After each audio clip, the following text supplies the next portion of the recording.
So hi! Welcome and welcome back to my YouTube channel, and for today's tutorial, ituturo ko sa inyo kung paano nga ba magpalit ng language sa ating Facebook Lite. But first, can you subscribe to my channel and don't forget to hit the subscribe button and the bell to notify you for my new updates. And if you want to learn more, just keep on watching and let's start. So ayan guys, for today's video, para mapalitan lang natin ang language ng ating Facebook Lite, i-open lang natin ang ating Facebook.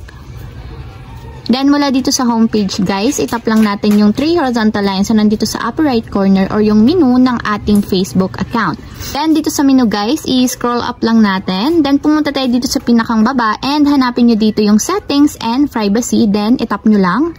Then, pagka-tap dito sa settings and privacy, i-scroll up nyo ulit. And dito guys, makikita nyo na agad yung language. So, itatap lang natin dito yung language. And dito nyo na guys, makikita yung lahat ng language na pwede nating enable dito sa Facebook Lite. So, kayo na lang bahala guys kung ano yung pipiliin yung language kung gusto nyo siyang paltan. Kasi halos lahat ng language is nakalagay na dito. So, for example is i-change natin siya into Filipino since naka-English yung aking language. So, itap lang natin yung Filipino.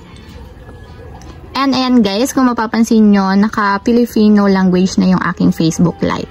So, ayan lang guys, ganun lang kasimple kung paano nga ba magpalit ng language sa ating Facebook Lite.